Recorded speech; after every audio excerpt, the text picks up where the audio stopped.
रागादिरोगा सततानुशक्ता शेषकाय प्रसतानुशेषान् औसुक्य मोहा रतिदान्न जघान यो पूर्व वैद्याय नमोस्तु तस्मै। तो जिस भगवान धन्वंतरी ने अवतार लेकर आयुर्वेद को प्रतिष्ठापना दी, उनको नतमस्तक होते हुए कल जो हमने देखा था त्रिदोष सिद्धांत, नेचुरोपैथी का आपका जो सिलेबस है स्पेसिफिक DNOS का, उसमें त्रिदोष सप्तधातु और त्रिमल सिद्धांत के बारे में लिखा हुआ है। ठीक है, एक दो मिनट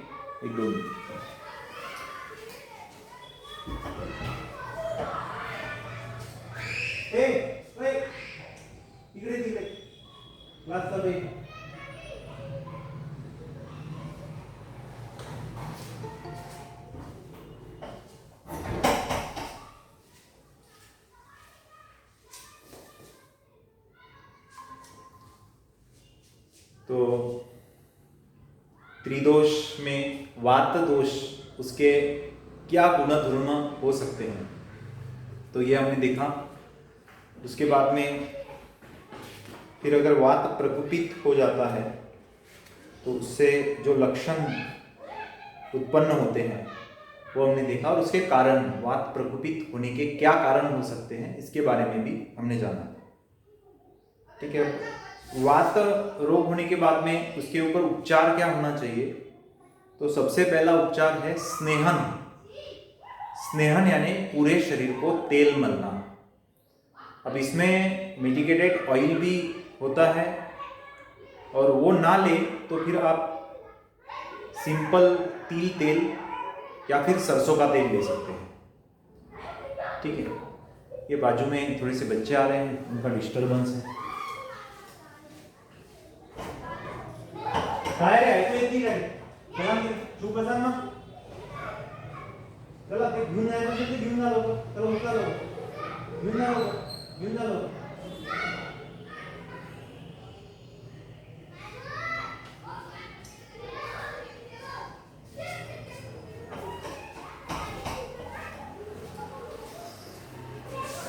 ठीक है, थोड़ा सा बाहर आवाज हो रहा है, डिस्टर्बेंस आ रहा था, इसलिए मैंने थोड़ा सा।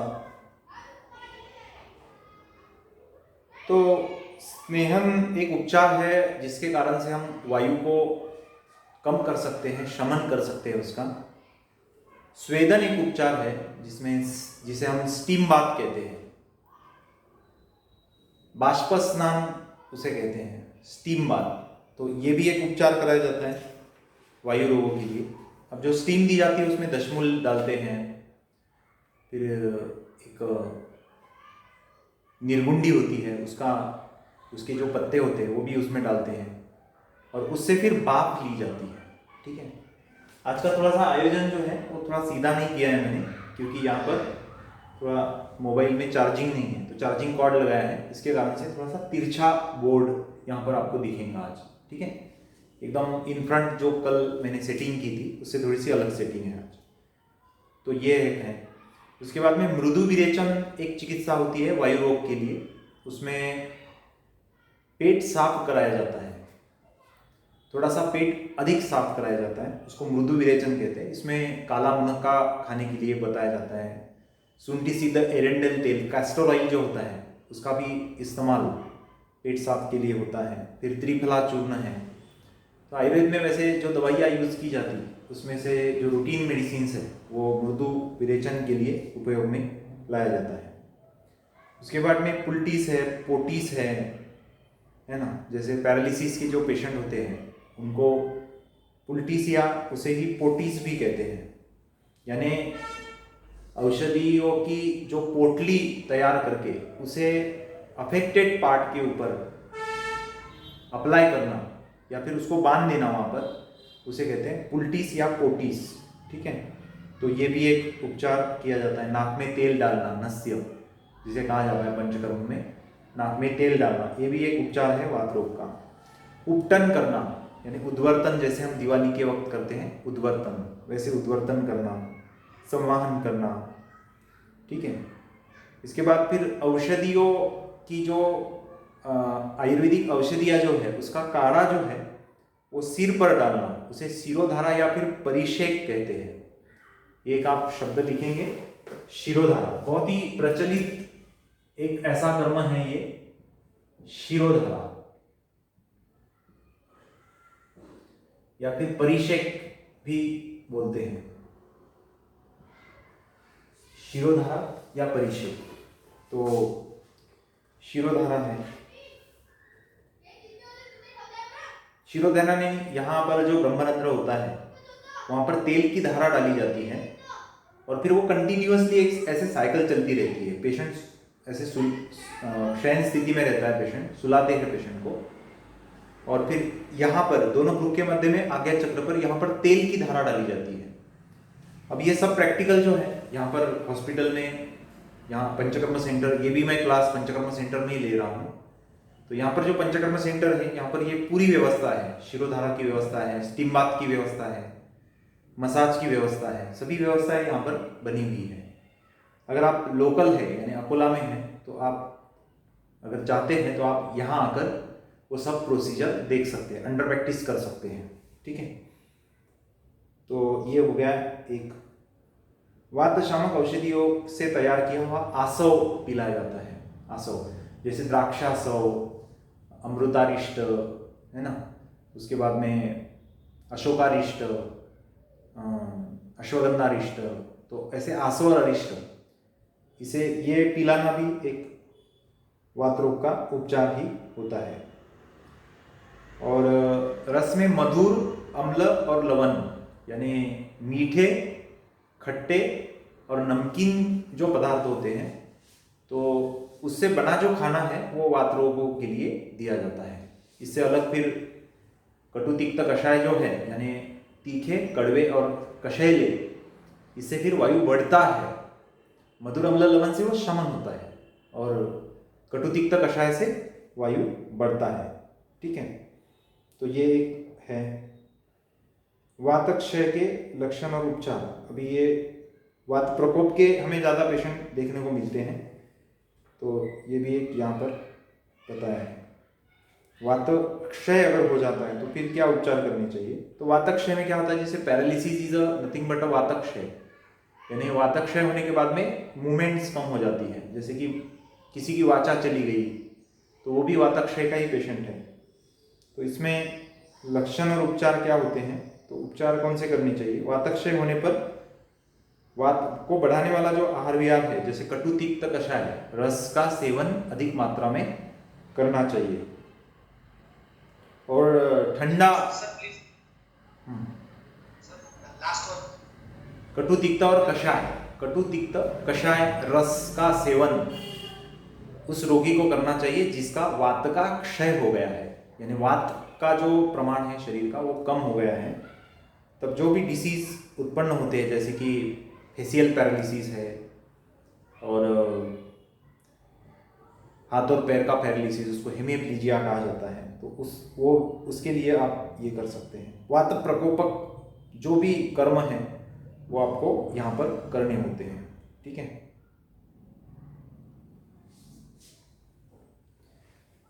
फिर वात के जो भेद है वो थोड़े से समझ लेने चाहिए। वायु के जो भेद है वो 5 भेद यहाँ पर बताए हैं, शायद आप देख पा रहे होंगे। तो पहला भेद है प्राण, प्राण वायु, ये पहला भेद बताया गया है वात का, प्राण वायु। हाँ,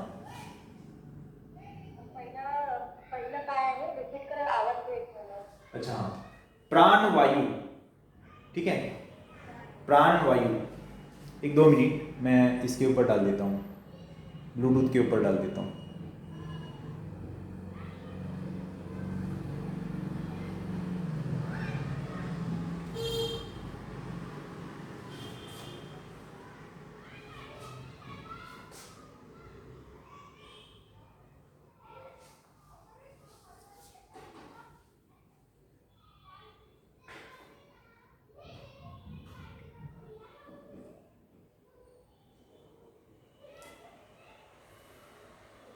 ठीक है, अभी सुनाई दे रहा है अभी आपको?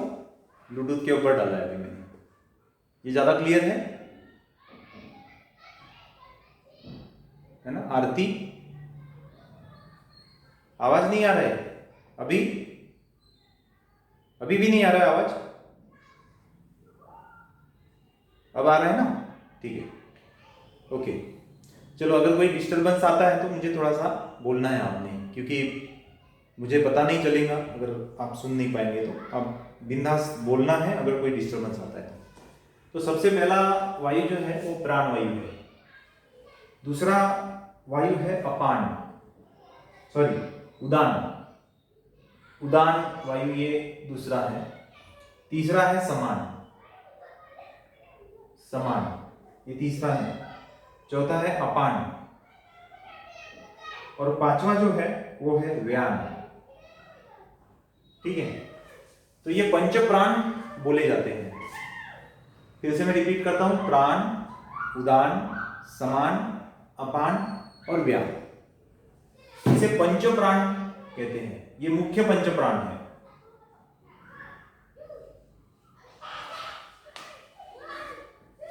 ये जो पांच है इन्हें मुख्य पंच प्राण बोलते हैं।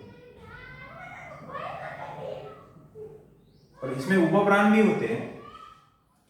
उपप्राण जो है नाग, कूर्म, क्रुकल, देवदत्त, धनंजय, इसको ध्यान में मत रखो क्योंकि ये बहुत डिटेल्स हो जाएगा फिर। ठीक है, लेकिन ये आपको जो उपप्राण है ये आपको योग में पढ़ाए जाएंगे। नाग, कूर्म, क्रुकल, देवदत्त और धनंजय, इसके बारे में आपको योग सब्जेक्ट में ज्यादा अच्छे से और पढ़ाया जाएगा, क्योंकि वहां पर दश प्राण का प्राण से यानी जो प्राणायाम की क्रिया है उससे ज्यादा संबंध आता है, इसलिए योग में वो आपको पढ़ाया जाएगा, इसलिए यहां पर वो इतना डिटेल्स नहीं है। ठीक है, तो ये हो गया वायु के बारे में। आगे हम बढ़ते हैं, पित्त दोष के बारे में हम आज जानेंगे। पित्त दोष के बारे में। हाँ हाँ बोला सर, हाँ बोला। हाँ, वायु के भेद। वायु वात एक ही है। वायु वायु ये जो शब्द है वात का सिनोनिम्स है, यानी परेय शब्द जिसको बोलेंगे, परेय शब्द है। ठीक है, कभी कभी वायु को प्राण भी बोला जाता है, यानी पंच प्राण में मुख्य जो प्राण है प्राण वायु है। इसलिए इन पांच को जब इन पांच का जब उल्लेख करना होता है तो पंच प्राण करके उल्लेख किया जाता है। ठीक है, पंच प्राण। ओके, आगे बढ़ेंगे हम। पित्त दोष। ठीक है, अगला दोष है पित्त दोष। अभी कल थोड़ा सा मैं भूल गया कि दोष की परिभाषा क्या होती है। दोष की क्या परिभाषा होती है? दुष्यंति इति दोषाः, ये परिभाषा है। दुष्यंति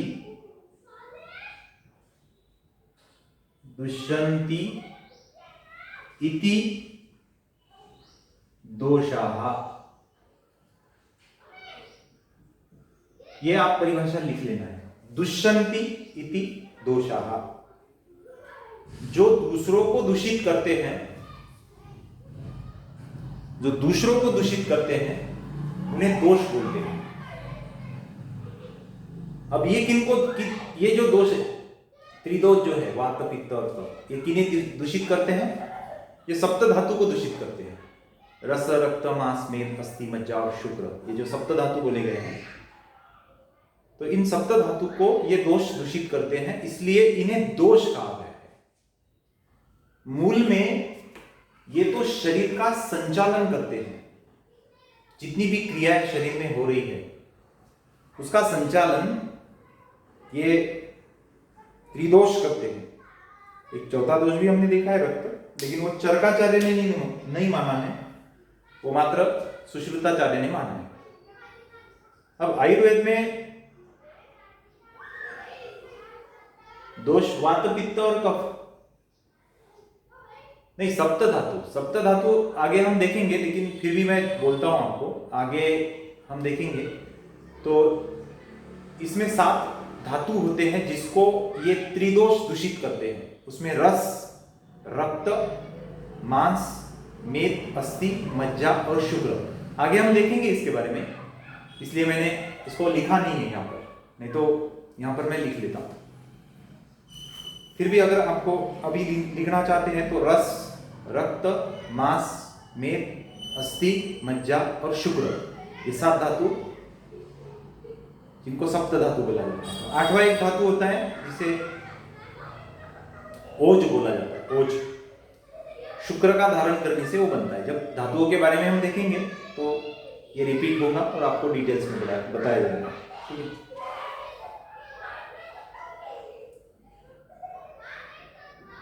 ठीक है, आगे हम देखते हैं पित्त के बारे में। अब पित्त दोष को अगर हमें पहचानना है शरीर में, तो उसके गुण को हमें सबसे पहले देखना चाहिए।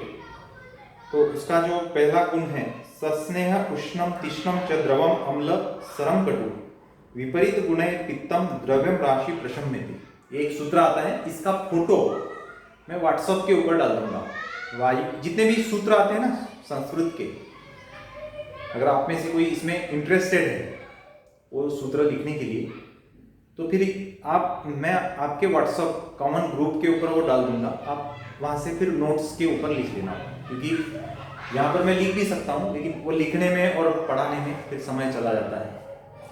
ठीक है, और हमें थोड़ा सा कोर्स जो है, अभी एग्ज़ाम करीब है कुछ लोगों की, इसके कारण से हमें थोड़ा सा जल्दी पूरा करना है। तो आगे जो है, आगे बढ़ते हैं। तो पित्त के जो गुण है उसमें सबसे पहला गुण पित्त का है उष्णता। सबसे पहला गुण कौन सा है? उष्णता है।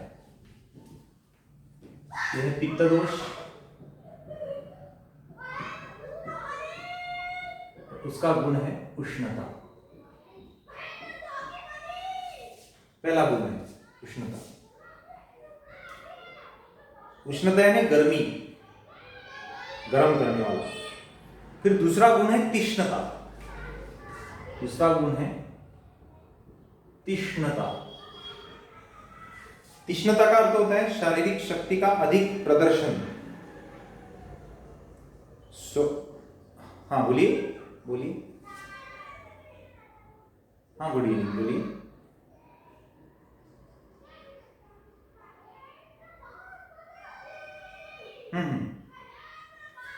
अभी फिलहाल आपने, अच्छा ठीक है, कोई बात नहीं। कल आपने क्लास अटेंड किया या नहीं किया था?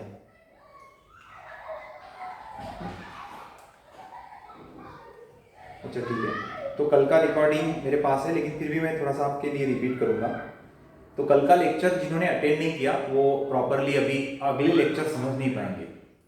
तो इसलिए जो भी पढ़ना चाहते हैं तो थोड़ा सा ध्यान में रखें कि आपको अपना ग्रुप चेक करना है, कब मीटिंग है, कब गूगल मीट है। और इसका रिकॉर्डिंग भी मैं बना रहा हूँ, कोई प्रॉब्लम नहीं। अगर आप रिकॉर्डिंग अगर कलेक्ट कर लेते हैं, जवाहर नगर में मेरा हॉस्पिटल है, वहाँ आकर अगर पेन ड्राइव या फिर हार्ड डिस्क में कलेक्ट कर लेते, तो ये अभी आज का जो लेक्चर है 25th लेक्चर है। चलो फिर भी मैं बताऊँगा आपके प्रश्न का जो सवाल है वो। तो हम आयुर्वेद के सिद्धांत देख रहे हैं, और आयुर्वेद का पहला सिद्धांत है त्रिदोष, सप्त धातु और त्रिमल सिद्धांत। तो त्रिदोष में 3 दोष होते हैं, वात, पित्त और कफ। तो पहला जो दोष है वायु दोष, वात दोष, वो हमने कल उसका स्टडी किया। उसका कुछ भाग शेष बचा था स्टडी करने का, तो हमने आज देखा। और अभी हम अगले दोष के बारे में जान रहे हैं। अभी ये दोष क्या होते हैं इसकी परिभाषा भी मैंने आज के लेक्चर में बताई। दुष्यंति इति दोषाः, ये दोष की परिभाषा है। जो दूसरों को दूषित करते हैं वो दोष है। स्वयं दूषित हो जाते हैं और फिर दूसरों को दूषित करते हैं, इसलिए इन्हें दोष कहा जाता है। मूल में ये हमारे प्रकृति के संचालक होते हैं। ठीक है, शब्द लिखेंगे, क्या होते हैं? ये हमारे प्रकृति के संचालक होते हैं। संचालक का अर्थ होता है कि हमारा जो शरीर है उसमें जितनी भी क्रियाएं चलती है, उन क्रियाओं को चलाने के पीछे ये 3 दोष काम करते हैं। वात दोष काम करता है, पित्त दोष। अगर हम आंखों से देख पा रहे हैं तो आंख में आलोचक पित्त रहता है, अकॉर्डिंग टू आयुर्वेदा। आंख में आलोचक पित्त रहता है और उस पित्त के कारण ही हम देख पाते हैं। उस पित्त में अगर कुछ खराबी आ गई तो फिर हम देखना जो है हमारा वो गलत हो जाता है। इसके लिए स्पेक्ट लगाया जाता है या फिर और ऑपरेशन कराया जाता है, ठीक है ना। पेट में पाचक पित्त होता है, ये अगर गड़बड़ हो जाए तो फिर संग्रहणी की शिकायत होने लगती है, जिसे हम क्या बोलते हैं मॉडर्न मेडिकल साइंस में, इरिटेबल बॉवेल सिंड्रोम बोलते हैं, जिसमें पेट साफ करने के लिए बार बार जाना पड़ता है, ठीक है। तो पित्त दोष क्या है, वात दोष क्या है, कफ दोष क्या है? तो ये शरीर के संचालक है, शरीर को चलाने का काम करते हैं।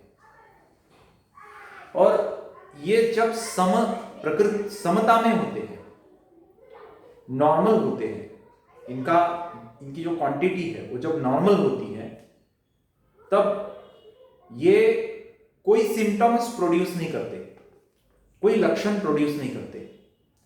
लेकिन अगर शरीर में पित्त बढ़ जाए, मान लो पाचक पित्त, पेट का पाचक पित्त अगर बढ़ जाए, तो फिर उस व्यक्ति को एसिडिटी होना शुरू हो जाता है। जी मचलाना, एसिडिटी, शरीर में या फिर पेट में या फिर छाती में गर्म लगना, ये होता है, ठीक है। तो मुझे लगता है आप थोड़ा समझ पाए होंगे पित्त दोष क्या है ना। किसने क्वेश्चन किया था, आप समझ पाए? अभी थोड़ा सा शॉर्ट में मैंने बताया। ओके, चलो अभी थोड़ा सा रेगुलर अटेंड करो, और कोई बात नहीं, अटेंड नहीं किया तो आपका दायित्व है कि आपने रिकॉर्डिंग कलेक्ट कर लेनी है और फिर देख लो। पहला रिकॉर्डिंग इससे पहले का जो 24 का लेक्चर था वो आप देख लेना और आपको आपके समझ में आ जाएगा। चलो आगे बढ़ेंगे हम पित्त दोष के बारे में जान रहे थे। तो तीक्ष्णता ये एक गुण है पित्त का, ठीक है, तीक्ष्णता। तो ये किस में देखा जाता है?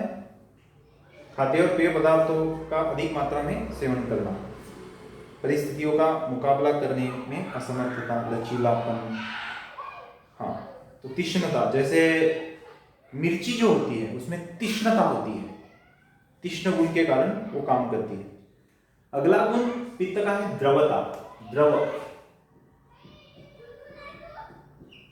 द्रवता यानी लिक्विड, जैसे द्रव यानी लिक्विड।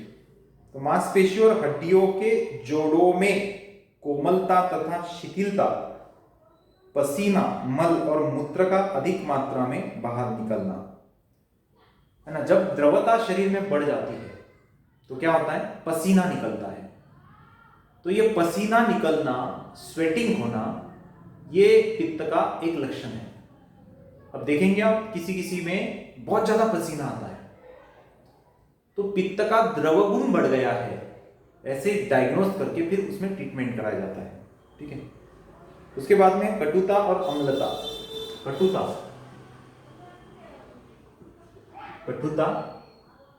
और अम्लता।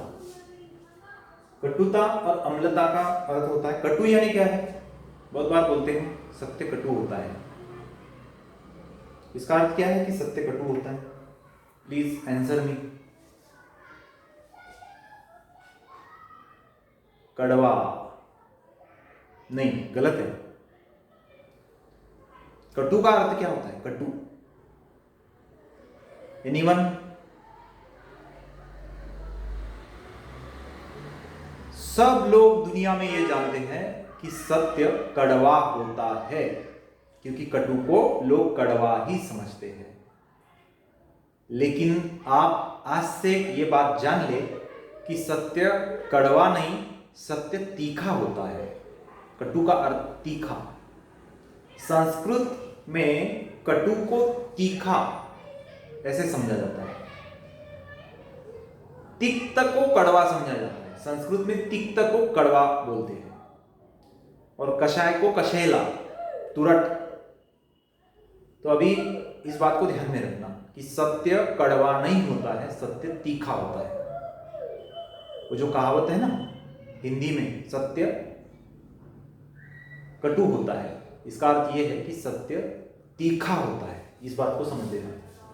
तो कटु यानी तीखा, अम्ल यानी खट्टा, खट्टा है ना। अचार वगैरह, नींबू वगैरह जैसे होता है ना, उसको अम्ल बोलते हैं। उसका रस क्या होता है? अम्ल रस होता है उसका। तो अगर शरीर में कटुता और अम्लता बढ़ जाए तो समझ लेना कि पित्त शरीर में बढ़ गया है। ठीक है। बहुत से लोग एसिडिटी को, अम्ल पित्त को स्वाभाविकता से लेते हैं, स्वाभाविकता से। उनको पूछा जाए कि क्या आपको एसिडिटी है, बोलते हैं नहीं। फिर थोड़ा सा डीप में पूछते हैं क्या कभी पहले कभी नहीं हुई एसिडिटी, बोलते हैं कि डॉक्टर साहब ऐसे तो 8-15 दिन में एक बार हो जाती है, लेकिन हर दिन नहीं होती है। लोग इतना सहज ले लेते हैं कि जैसे कि इतने कि बस हमें कुछ नहीं है, बस थोड़ा सा तो है। अब वो थोड़ा भी है तो आगे चल के वो उपद्रव उत्पन्न करने वाला है। इसलिए रोग को हमेशा, जब रोग छोटा होता है तब उसको छोटा नहीं समझना चाहिए। महाभारत में ये बात आती है कि शत्रु चाहे कितना भी छोटा हो उसको कभी छोटा नहीं समझना चाहिए। रत्ती के बराबर भी हो तो भी नहीं समझना चाहिए कि छोटा है, क्योंकि रोग रोग होता है, वो कुछ भी कर सकता है, मार भी सकता है।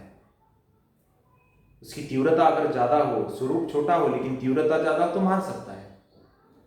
तो लोग इस लक्षण को अनुभव करते हैं, लोग कटुता को और अम्लता को। बहुत लोग आते हैं ओपीडी में मेरे पास। अभी मैं सुबह 10 से 2 बजे पेशेंट देखता हूँ और शाम को 4:30 से 8:30 बजे तक पेशेंट देखता हूँ। संडे के दिन मेरा हॉस्पिटल बंद रहता है। लेकिन आज एक स्टूडेंट ने रिक्वेस्ट की, क्या सर क्लास हो पाएगा? वैसे तो मैं नहीं लेने वाला था, लेकिन चलो मैंने बोला आज थोड़ा सा रिलैक्स भी है तो 1 घंटा लेने में कोई दिक्कत नहीं है, उतना ही सिलेबस थोड़ा सा आगे बढ़ जाएगा। इसलिए कुछ लोगों के रिक्वेस्ट के ऊपर मैंने आज का क्लास अरेंज किया। नहीं तो संडे को ऐसे तो क्लास नहीं लिया जाता। ठीक है। तो ये है कटुता। और फिर आगे एक और गुण है पित्त का, विश्रगंधिता। विश्रगंधिता,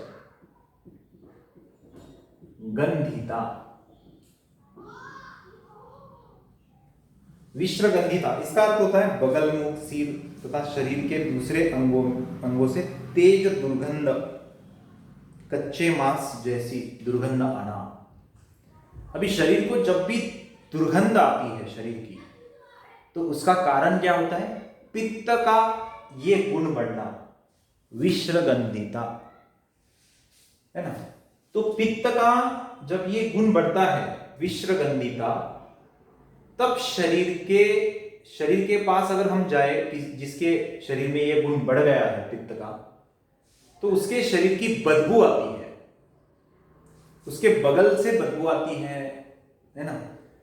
और जिसके शरीर में बहुत ज्यादा विश्रगंधिता बढ़ गई है तो फिर ऐसे दूर से भी बदबू आती है। ठीक है।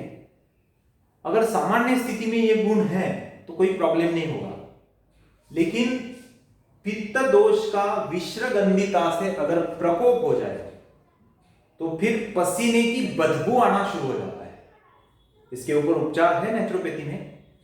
अब जब उपचार की तरफ जाएंगे तो देखेंगे क्या उपचार वहां पर हम कर सकते हैं। यहां तो आपको पित्त के गुण ध्यान में लेने हैं। शरीर में अगर पित्त दोष बढ़ता है तो इन गुणों के आधार पर अवलोकन करना है। इन गुणों के आधार पर अवलोकन करना है, इसमें से कौन सा गुण बढ़ा है। या फिर हम रिवर्स भी आ सकते हैं। जैसे कि किसी ने बोला कि मेरे शरीर के पसीने की बहुत बदबू आती है, डॉक्टर साहब मेरा क्या डायग्नोसिस है? तो फिर हम आयुर्वेद की दृष्टिकोण से कहेंगे कि ये जो गुण है, उष्णता है, तीक्ष्णता है, द्रवता है, कटुता है, अम्लता है, विश्रगंधिता है, तो इसमें से विश्रगंधिता ये बढ़ गया है।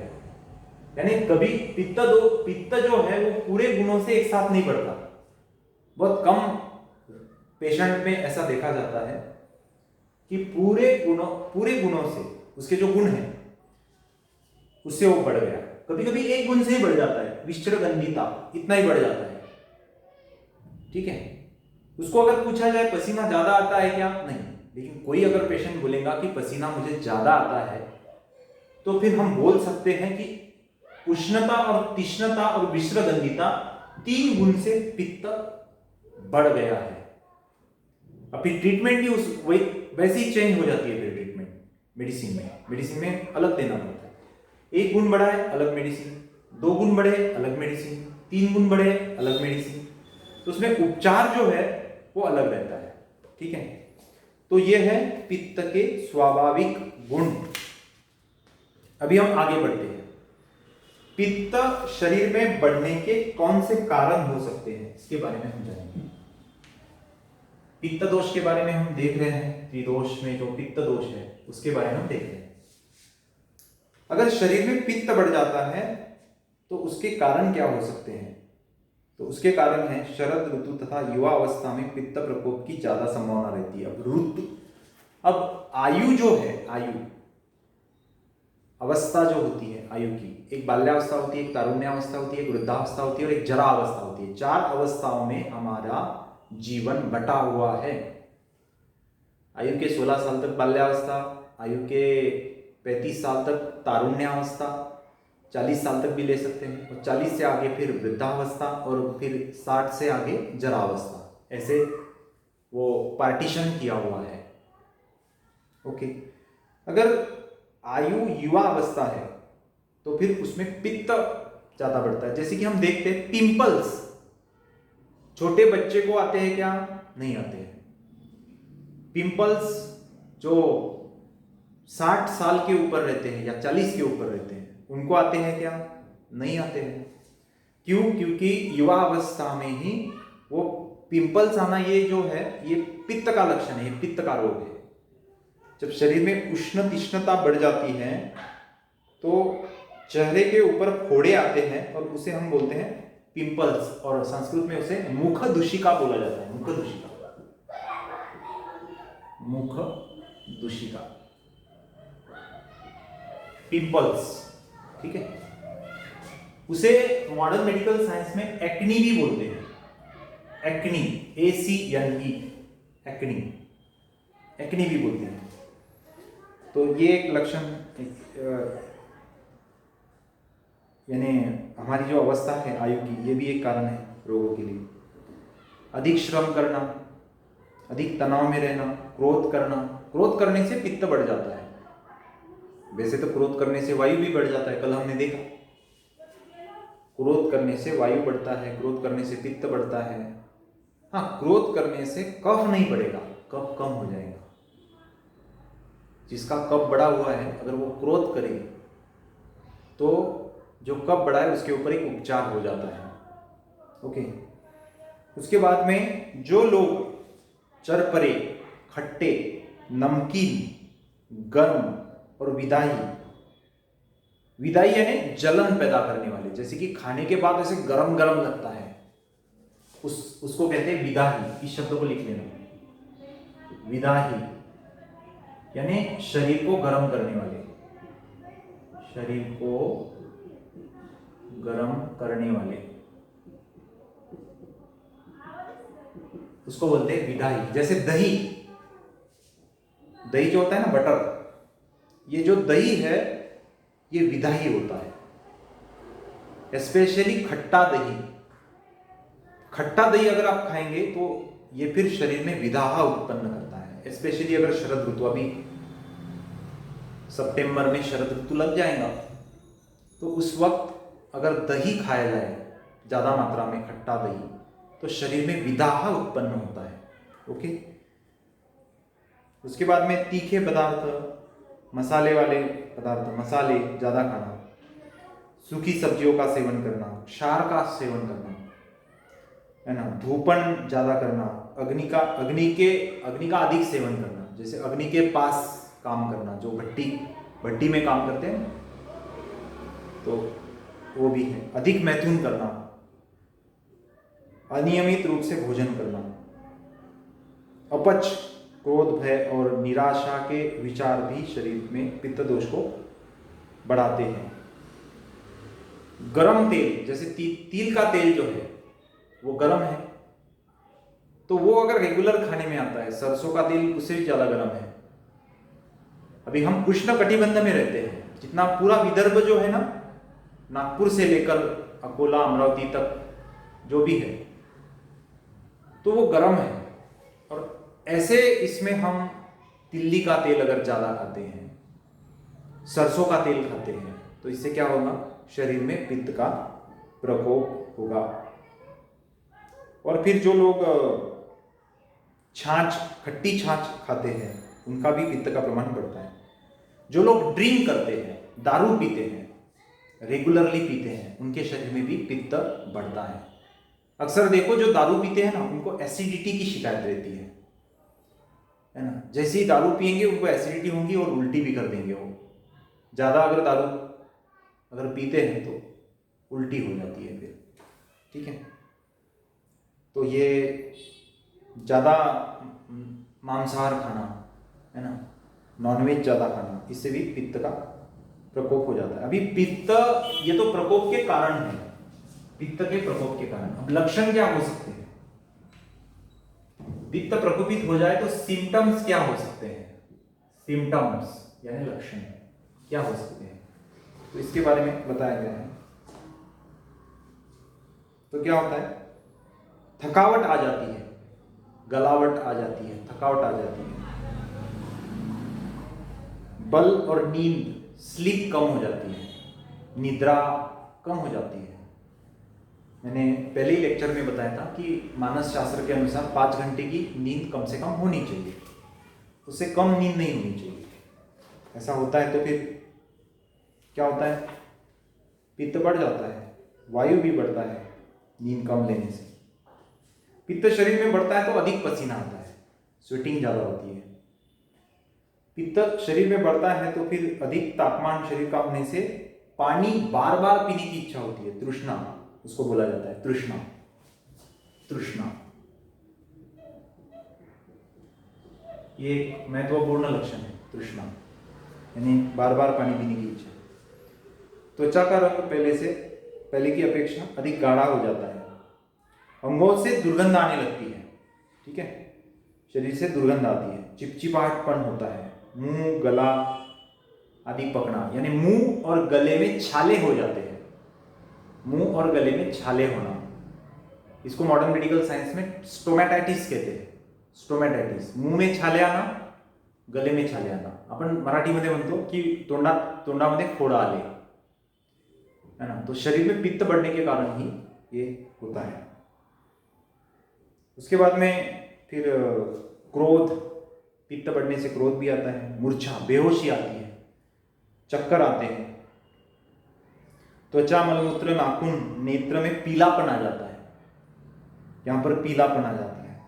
जब पीलिया हो जाता है ना, जॉन्डिस बोलते हैं हम लोग उसे, ठीक है, मॉडर्न मेडिकल साइंस में, और सामान्य भाषा में या फिर शास्त्र में पीलिया बोलते हैं इसको।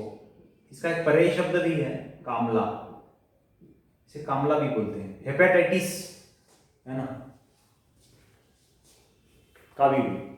कावीर बोल सकते हैं, पीलिया बोल सकते हैं, हेपेटाइटिस बोल सकते हैं, जॉन्डिस बोल सकते हैं, ठीक है। तो जब शरीर में पित्त बढ़ता है तो आंखों में पीलापन आ जाता है, पेशाब में पीलापन आ जाता है, नाखून, नेल्स जो है वो पीले हो जाते हैं। तो ये लक्षण है जब पित्त प्रकोपित हो जाता है। तो अभी उसके पित्त को शांत करने के क्या उपाय हो सकते हैं, इसके बारे में जानेंगे। What is the treatment for पित्त दोषा, ट्रीटमेंट या फिर उपचार। तो उपचार क्या करना है, सबसे पहले तो जिन कारणों से पित्त प्रकोपित हुआ है उन कारणों को हटाना, ये सबसे पहला उपचार है। और इसका नाम ही है परहेज। आपने सुना होगा परहेज, आयुर्वेद में तो ज्यादा परहेज बताई जाती है। परहेज, परहेज यानी क्या होता है? परहेज यानी पथ्य, मराठीमध्ये याला पथ्य म्हणतात।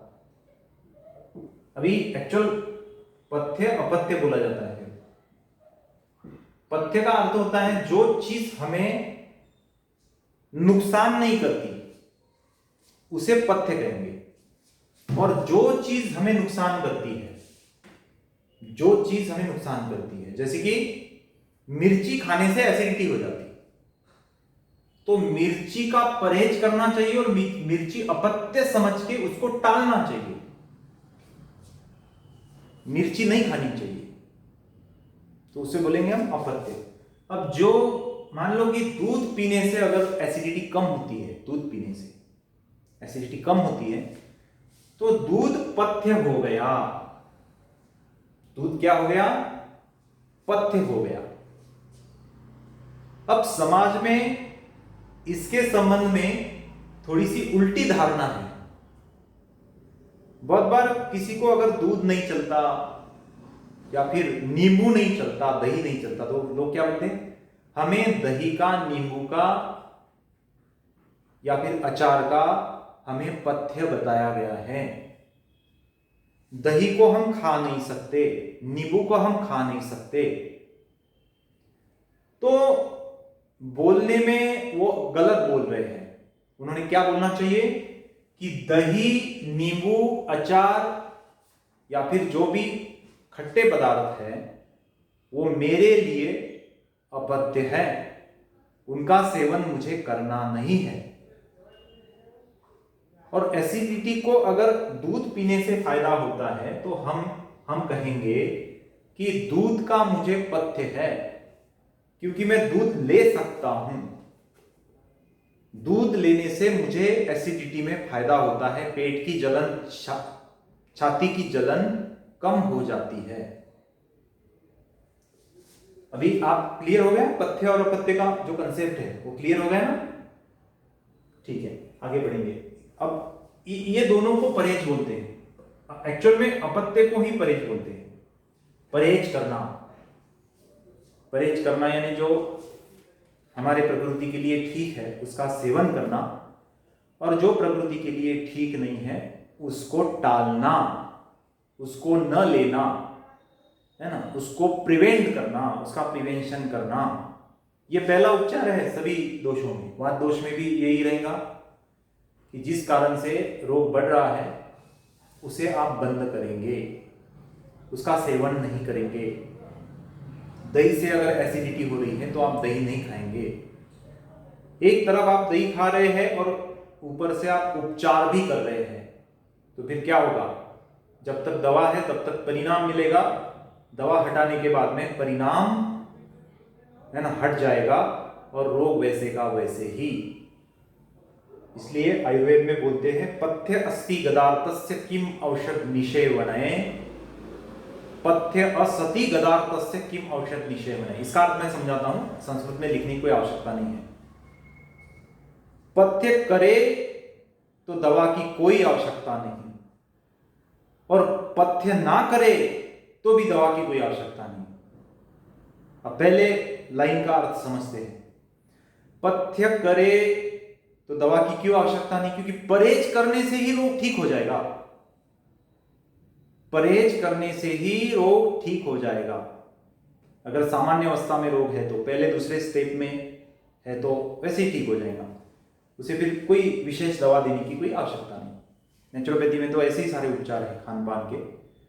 जब हम डाइट थेरेपी देखेंगे तब आपको इसके बारे में भी पढ़ाया जाएगा कि कौन से रोग के लिए, जैसे एसिडिटी के लिए कौन सा डाइट देना चाहिए, बवासीर के लिए कौन सा डाइट देना चाहिए, चमड़ी के रोग है तो उसके लिए कौन सा डाइट देना चाहिए। तो ये उस वक्त हम देखेंगे। और पथ्य नहीं करेंगे तो क्या फायदा? क्योंकि पथ्य नहीं कर रहे हैं तो रोग, जब तक दवा है तब तक ठीक लगेगा। पथ्य ना करने से दवा हटने के बाद में फिर वैसे का वैसे ही। तो इसमें बोला जाता है कि पथ्य सती गदार्थस्य किमौषध निषेवने, पथ्य असति गदार्थस्य किमौषध निषेवने। तो ये बात अपने ध्यान में लेनी है। दूसरा उपचार पित्त के लिए बताया जाता है विरेचन। विरेचन यही षटकर्म चिकित्सा में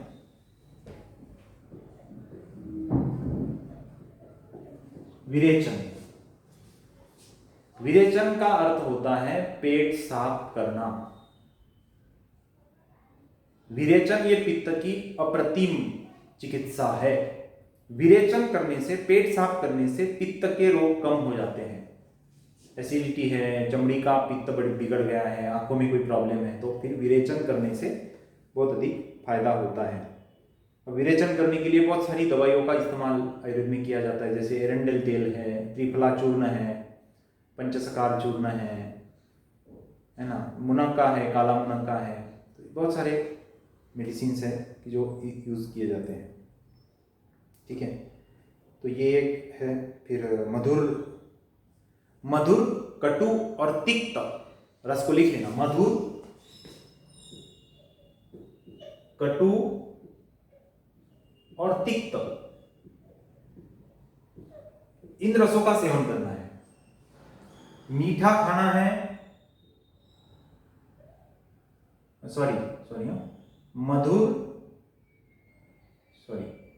मधुर, तिक्त और कषाय,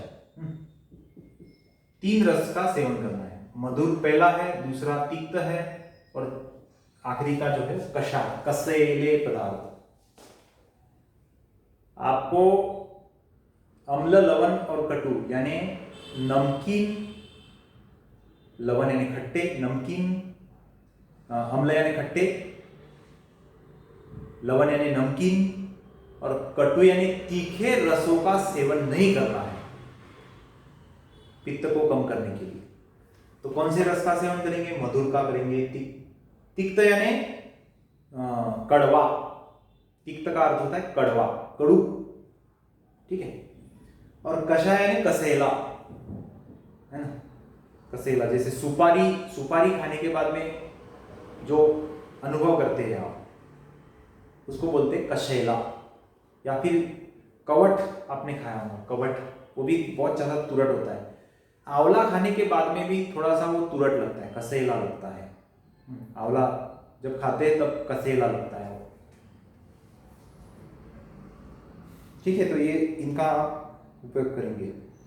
इसके बाद में आप आंवले का रस, आंवला भी आप खाएंगे पित्त को शमन करने के लिए। एलोवेरा जूस का सेवन करेंगे आप, है ना, घृत कुमारी का रस, घृत कुमारी।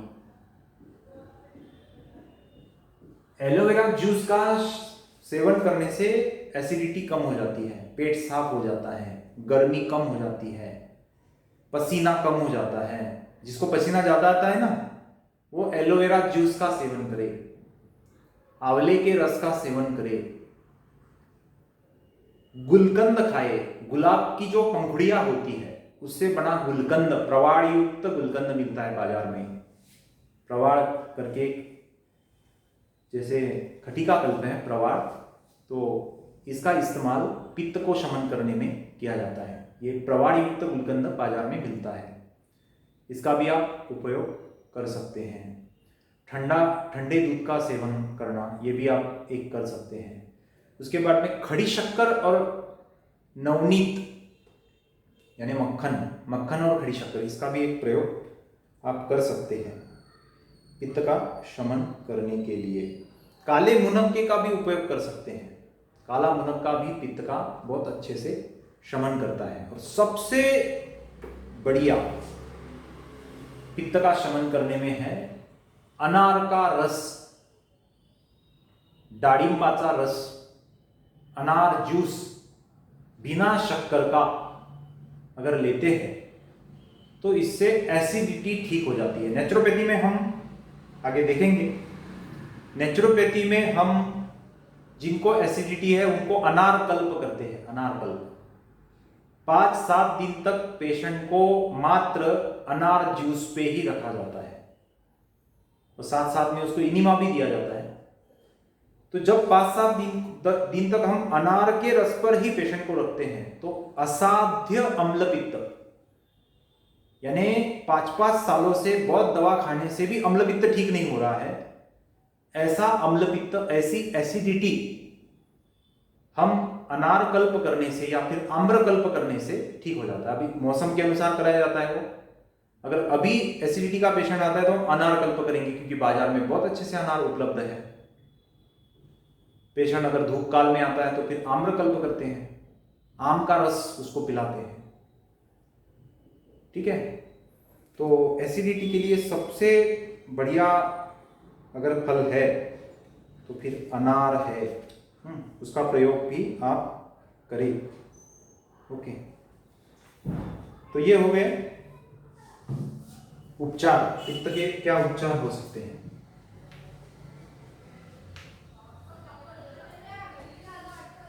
जो लेट जुड़े हैं, मैंने आज थोड़ी सी ऐसी थोड़ी तिरछी व्यवस्था की है, क्योंकि मेरे मोबाइल में चार्जिंग थोड़ी कम थी, वो कॉर्ड वहाँ पर लगाई है मैंने, तो इस कारण से ये थोड़ा सा बोर्ड तिरछा है ना। आज मुझे ध्यान नहीं रहा, मैं बाहर था इसलिए मोबाइल में चार्जिंग नहीं थी। तो कल एकदम इन फ्रंट था, तो बोर्ड के ऊपर का आपको सही मायने में दिखता हूँ कल। आज थोड़ा सा आप एडजस्ट करो, मैं थोड़े बड़े बड़े अक्षर निकाल रहा हूँ। ठीक है, अब पित्त के भेद, 5 भेद है पित्त के प्रकार। भेद यानी प्रकार, पित्त के 5 प्रकार। पहला पित्त है पाचक पित्त, दूसरा पित्त है रंजक, तीसरा है साधक, तीसरा पित्त है साधक, चौथा है आलोचक, और पांचवा है भ्राजक। पाचक पित्त, रंजक पित्त, साधक पित्त, आलोचक पित्त और भ्राजक पित्त। ये पाचक पित्त पेट में रहता है, यानी स्टमक में रहता है, पेट में यानी स्टमक में रहता है पाचक पित्त। ये खराब होने से ही एसिडिटी होती है। इसमें वैगुण्य आने से, इसमें खराबी होने से एसिडिटी होती है। पेट के सभी रोग, जितने भी पित्त के रोग पेट में होते हैं, ये सभी इससे होते हैं। रंजक पित्त, खून में अगर खराबी हो जाए तो ये इससे होती है, रंजक पित्त से होती है। साधक पित्त, हमारे मेमोरी में अगर खराबी हो जाए, ब्रेन में खराबी हो जाए तो इसके कारण होती है। आंखों की दृष्टि अगर कम हो जाए तो ये आलोचक पित्त के कारण होता है। और भ्राजक पित्त, सभी स्किन डिसीज के लिए भ्राजक पित्त कारणीभूत होता है। All types of skin disease, उसके लिए कारण होता है भ्राजक पित्त।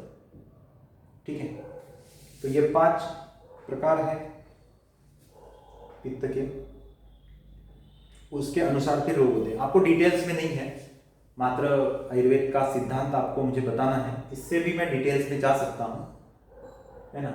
ये पाचक पित्त का फिर काम कैसे है, क्या कर सकता है, और फिर छोटे छोटे रोग कौन से पूरी एक लिस्ट है उसकी, रोगों की, कौन से रोग पैदा करता है, तो इसका भी पूरा मेरे पास है, लेकिन इतना डिटेल्स आपको नहीं पढ़ाना है। ठीक है, अगर आपको कोई क्वेश्चन पूछना है तो भी आप पूछ सकते हैं।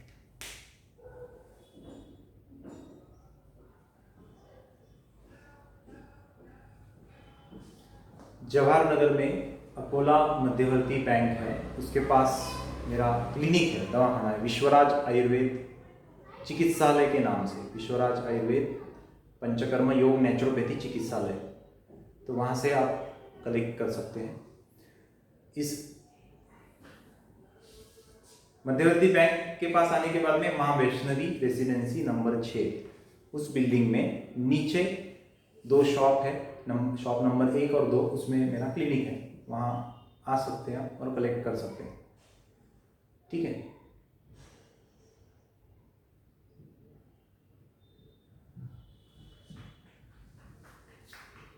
वहाँ से सामने जो पीकेवी की तरफ रोड जाता है, वहाँ से आगे आना है। आगे आने के बाद में आपको जवाहर नगर पुलिस चौकी नजर आएंगी। थोड़ा सा आगे आने के बाद में लेफ्ट हैंड के ऊपर अकोला मध्यवर्ती बैंक है, वहाँ से अंदर आने के बाद में आपको माँ वैष्णवी रेसिडेंसी नंबर 6, एक बड़ी बिल्डिंग है जिसमें करीबन 24 फ्लैट्स और नीचे 10 दुकानें हैं। तो उसमें से शॉप नंबर 1 और 2 उसमें मेरा क्लिनिक है, वहाँ आप कर सकते हैं। ठीक है, और कोई सवाल?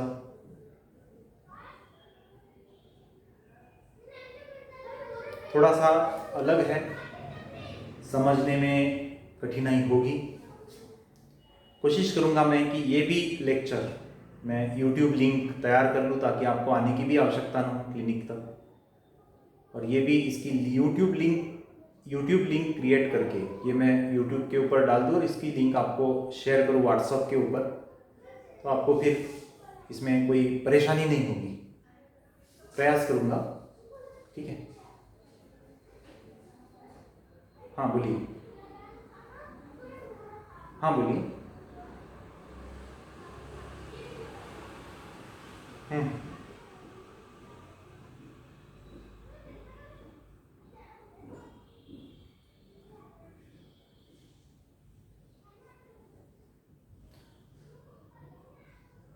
हाँ, अभी आप सब म्यूट करेंगे, मैं आंसर देता हूँ। तो इन्होंने जो एक क्वेश्चन पूछा है, मैं आपको फिर से वो क्वेश्चन बताता हूँ कि ये इनका कहना है सीतोपलादी चूर्ण देने से पेशेंट को जलन होती है और एसिडिटी होती है। तो ये इसलिए होता है, हाँ उल्टी भी हो जाती है फिर, ठीक है, तो उल्टी भी हो जाती है। क्यों ऐसा होता है? उसमें सीतोपलादी चूर्ण में पिपली होती है, पिपली, पान पिपली, तो उसकी जो गर्माहट है वो जो व्यक्ति सहन न कर सके उसको फिर वो उससे मचलाहट होती है, उल्टी भी हो जाती है। तो समझ लेना कि जो जिसको हम दे रहे हैं उसकी प्रकृति थोड़ी पित्त प्रकृति है। और आप म्यूट कर लो, आप म्यूट कर लो, हाँ म्यूट कर लो। तो उसकी जो प्रकृति है वो पित्त प्रकृति है और उसके कारण से वो उस मेडिसिन को सहन नहीं कर पा रहा है। आपको क्या करना है, अगर सीतोपलादी देना ही है तो फिर आप थोड़ा घी के साथ देंगे, गाय के घी के या फिर नॉर्मल भैंस के घी से भी दे सकते हैं आप। तो घी के साथ देंगे तो फिर ये प्रॉब्लम शायद नहीं आएगी, या तो फिर आपको मेडिसिन ही चेंज करना पड़ेगा। ठीक है ना? तो किसी को बोलिए।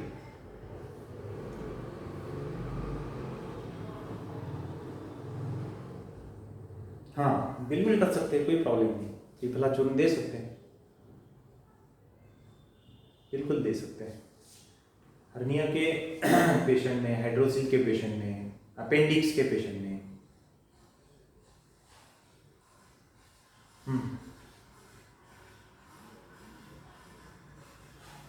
हाँ बिल्कुल दे सकते हैं, कोई प्रॉब्लम नहीं आएगा, बिल्कुल सेफ है।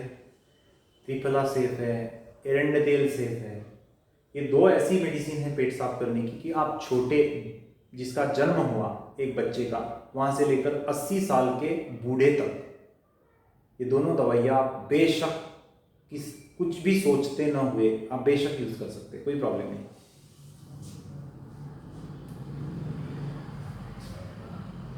हाँ तो पेट साफ नहीं होगा इसलिए भी जलन होती है, अम्लपित्त तो उससे भी होता है। तो पेट साफ होगा त्रिफला से तो उनकी जलन कम हो जाएगी, और नहीं होती है तो फिर उसके अगेंस्ट में फिर जो भी एसिडिटी के लिए मेडिसिन है वो हमें देने पड़ेंगे, या फिर नेचुरोपैथी के आगे चल के कुछ उपाय मैं बताऊंगा, जैसे अनार जूस देना, अनार कल्प करवाना, ये भी कर सकते हैं।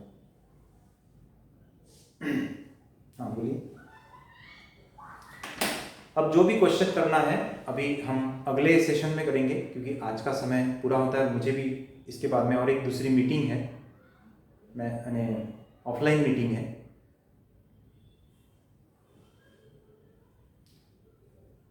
वो थोड़ा सा इसी ग्रुप के ऊपर जो इंगड़े सर है ना, गजानन इंगड़े सर, उनका नंबर है इस ग्रुप के ऊपर, आप उनको संपर्क करेंगे और उनसे थोड़ी सी बात कर लेंगे, क्योंकि वो एडमिनिस्ट्रेटिव ऑफिसर है महात्मा फुले के। तो आप उनसे थोड़ा सा बोलेंगे ना तो इसके बारे में सोचेंगे कि एनाटॉमी का क्या करना है। ठीक है, ओके चलिए, ठीक है, लेफ्ट हो सकते हैं अभी। Okay bye.